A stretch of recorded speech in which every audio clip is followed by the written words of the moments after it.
ADSP 제3과목 데이터 분석에 대한 Q&A 계속 진행하도록 하겠습니다. 회귀 분석에 관한 것을 굉장히 많이 질문해 주셨어요.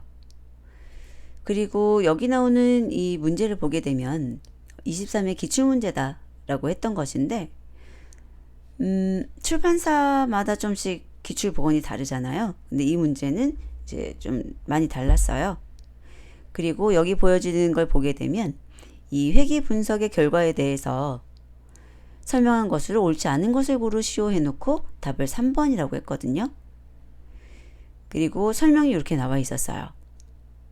그런데 이제 제가 만약에 이 문제를 봤다면은 답을 못 찾을 것 같아요. 사실은 다 올바른 것이라서. 그리고 뭐 그 중에서 가장 옳지 않은 것을 찾아라 그러면은 글쎄요, 굉장히 고민했을 것 같은데 한번 보겠습니다. 보면 여기 선형 분석하고 있고요. 임금에 대해서 종속 변수를 쓰고 있고 education이라는 것을 독립 변수로 쓰고 있죠. 자, 그리고 여기가 잔차에 대한 분석이에요. residuals 나오면 잔차죠. 그리고 IQR이라는 것을 구해놨는데 35.27이라고 돼 있어요. 그러면은 여기 Q3에서 Q1에 있는 걸 빼게 되면 답이 되는 것인데 두 숫자를 빼게 되면 35.27이에요. 그리고 education에 더미 변수가 4개다라고 했는데 여기 보시게 되면 education 뒤에 이렇게 2.hs 그레이드 3.some college 이렇게 나오잖아요. 이 부분이 이제 범주인 거예요. 그리고 원래는 education 해가지고 1점 해가지고 있는데 그것은 하나 생략되죠. 그래서 더미 변수다라고 한다면 여기 클래스가 5가지인데 그 중에서 4개가 더미 변수가 되는 거죠. 그래서 4가지 맞고요. 그 다음에 모든 변수가 웨이지를 설명하는데 유의하게 나타나고 있다. 보면 여기 별 3개 다 보이시죠? 그러면 이 4개의 더미 변수는 모두 다 유의하다고 보시면 돼요. 자, 별이 나타나면 사실은 유의한 거예요. 그리고 숫자로 따지면 0.05라는 것보다 더 작아야 되죠. 많은 분들이 이제 어려워하시는 게 2의 마이너스 6승이 뭐냐. 이거는 10의 마이너스 6승이라고 보시면 돼요. 굉장히 작은 수죠. 자, 그러면 이제 3번 보시면 에듀케이션 5그룹의 임금이 가장 높다라고 나와 있는데 제가 생각할 때는 이 선형식이 이렇게 꾸며지거든요. 여기 있는 변수하고 회귀계수인 estimate를 곱해서 다 더해주고 그 다음에 여기 나오는 intercept 더해주시면 되는데 이 더미 변수는 한 개만 1일 수 있어요. 그 말은 여기 있는 education 1, 2, 3, 4 1은 없구나. 2, 3, 4, 5 중에서 education 2가 1이다 라고 했을 때 나머지는 0이라는 거죠. 그리고 education 5라는 것이 1이다 라고 한다면 나머지가 0이라는 거예요. 그러면 이런 식으로 풀이를 해봤을 때 education 5에 있는 estimate가 가장 크기 때문에 임금이 가장 높다 라고 저는 판단을 했거든요. 그런데 이제 여기서는 임금이 가장 높다가 아니라 estimate가 가장 높다라고 해서 얘를 틀리다고 해놨어요. 그런데 이제 제 생각은 좀 달랐고요. 그래서 다른 출판사의 문제를 봤더니 똑같은데 이게 하나 더 들어있었어요. 보면은 임금에 대해서 education의 클래스별로 평균을 구해놓은 거거든요. 그래서 5개 범주에 대해서 각각 평균을 구해보니까 이쪽에 그룹 5번이 education 5라는 것이 평균 임금이 가장 높은 걸 볼 수 있죠. 자, 그리고 이제 보기도 좀 달랐는데 education 2그룹에 웨이지 평균이 11.43이다 라고 나와 있는데 없죠. 여기도 11.43 아니죠. 1번이 틀려 있는 거였고요. 11.43이 아니라 11.68 이렇게 나왔어야 되지 않나 생각이 되고요. 더미 변수 4개 똑같고요. 학력이 상승할수록 임금의 평균도 상승한다. 여기 보면은 이거는 이제 하이스쿨도 졸업하지 못한 경우고, 하이스쿨 졸업한 거고, 컬리지 그레이드, 그 다음에 어드밴스드 디그리 이렇게 나오잖아요. 그러니까 1에서 5로 갈수록 학력 상승이에요. 그리고 임금의 평균도 상승하죠. 그리고 더미 변수를 변환하지 않더라도 아래서 범주형 변수를 더미 변수화 해줍니다. 그래서 저는 이 문제가 좀 더 명확하다고 봐요. 그래서 1번이 틀린 거죠. 자, 다음은 또 출산율에 관련된 변수를 사용해서 얻은 회귀모형의 결과예요. 그러니까 출산율이 나오는 거고 다른 모든 변수를 쓴다는 거죠. 그리고 여기 보게 되면 유의수준 0.05 하에서 위에 회귀 모형은 옆에 있지만 유의적으로 출산율을 설명한다. 모형에 대해서 설명력을 이야기하고 있어요. 통계적인 유의미라던가. 그러면 여기 아래에 F통계량 보셔야 돼요. 그것의 P밸류죠. 5.594의 2-10승이니까 굉장히 작은 수예요. 그러니까 맞는 말이죠. 그리고 설명 변수들은 출산율 변동의 원인임을 보여준다. 자, 그런데 여기 보시면 별이 없는 게 있죠. 이 녀석.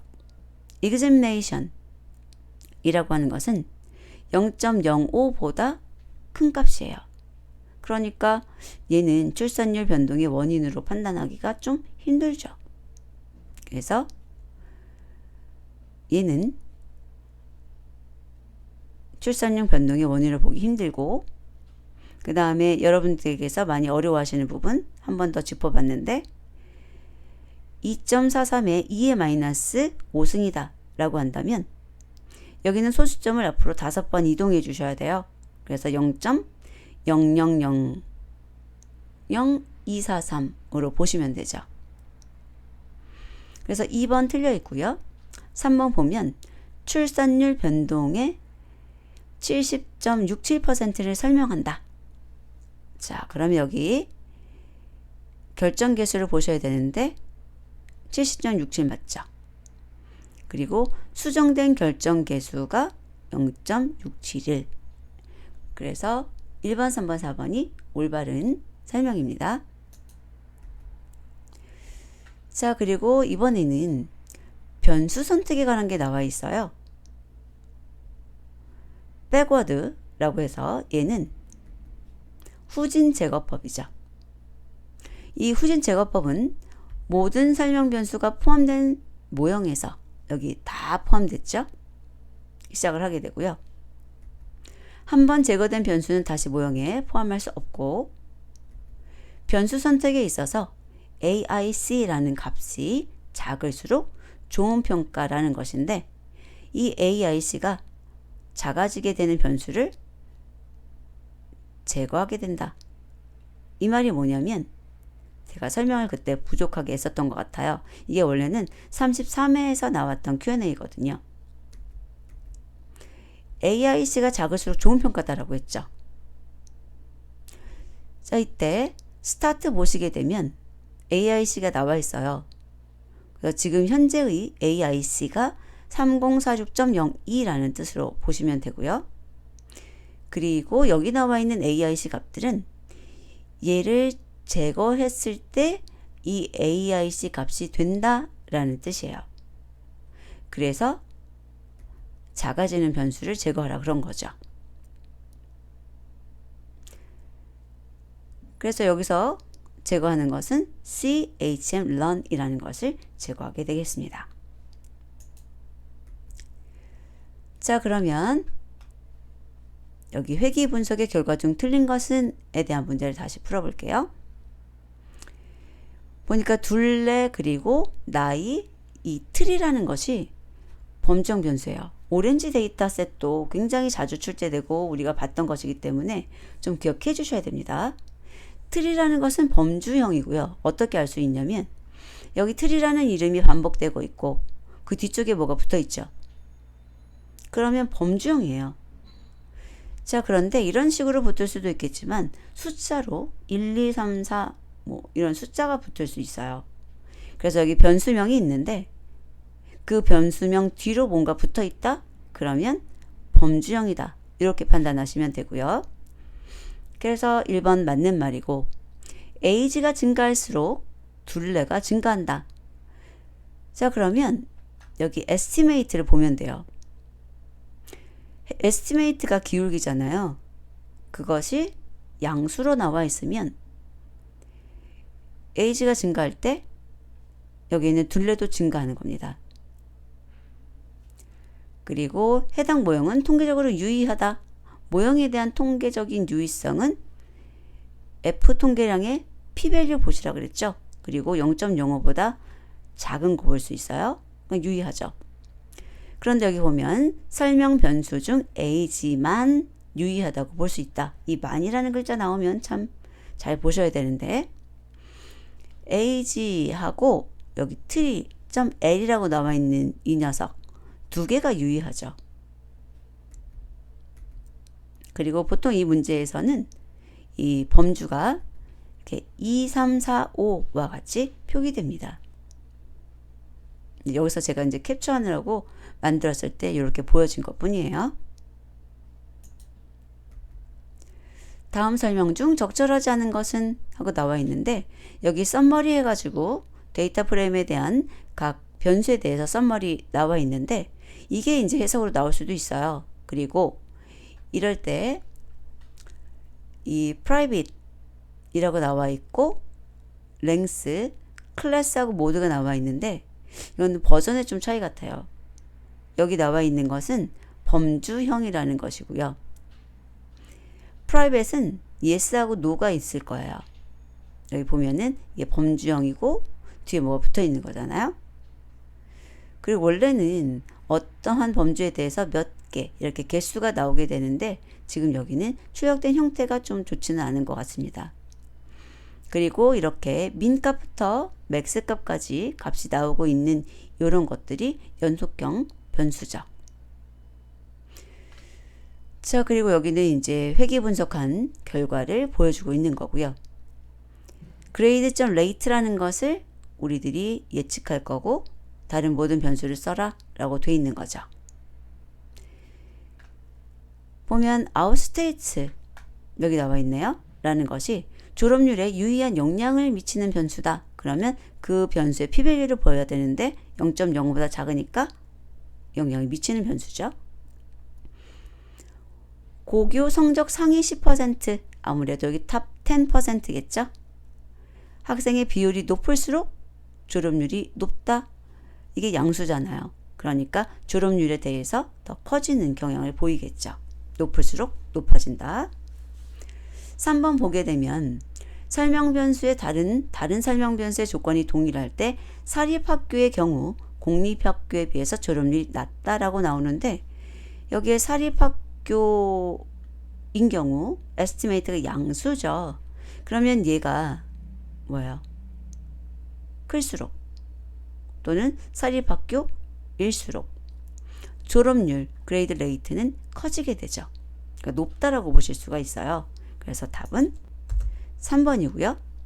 모형에 대한 유의 수준은 여기 F 통계값의 p-value 본다 그랬는데 굉장히 작죠. 그래서 유의하다라고 보실 수 있습니다. 자, 이것에 대한 상세한 설명 이렇게 넣어놨어요. 그래서 혹시 제가 설명한 것이 이해하기에 부족하게 됐다라고 생각하시면 잠시 영상 멈추시고 한번 읽어보시면 되겠습니다. 그런데 이해하셨으면 넘어가셔도 되고요. 자, 그리고 결정계수 계산하는 것에 대해서도 문의를 많이 주셨는데 결정계수 구하는 것에 대해서 식은 알고 계시죠? 여기 보시면 SST 하고 SSR 이용해서 구하는 방법 또 SSE 이용하는 것도 있는데 그거는 1 마이너스 SST 분의 SSE라고 하기 때문에 뭐 식 두 개 다 알아두시는 거는 맞지만 구할 때는 SST, SSR 이용할 것 같아요. 특히나 여기 아노바의 결과에서 residuals라는 것 이게 이제 에러거든요. 그래서 여기 sum squared라고 나오는 부분이 SSE예요. 그리고 여기 education 옆에 있는 게 SSR입니다. 근데 이제 여기 education이라는 이름은 여기에 뭐가 써 있느냐에 따라서 달라질 수 있어요. 변수명. 그런데 residuals는 동일하죠. 에러니까. 그래서 이게 SSE고 얘가 SSR이구나 기억하시고, 그러면 결정계수를 구해라 그런다면 SST는 두 가지를 더한 거잖아요. 그러니까 이 두 개를 더한 것이 분모, 그 다음에 그 중에서 SSR이라고 하는 education을 분자로 두어서 계산을 하게 되면 0.44 값을 얻을 수 있습니다. 또 변수 선택법, 후진 제거법 얘기가 나왔어요. 그런데 변수를 선택할 때 첫 단계에서 제거되는 변수는 무엇인가? 앞에서처럼 뭐 AIC 값을 가지고 가장 작게 되는 거 찾아도 되지만 여긴 그거 없잖아요. 그럴 때는 여기에는 p-value를 보시는 거예요. 그래서 p-값이, 그러니까 p-value 값이 가장 큰 거, 이게 통계적으로 유의미하지 않다는 거죠. 그러니까 얘를 제거하는 게 맞죠. 그래서 복수라는 것이 가장 첫 단계에서 제거되는 변수가 됩니다.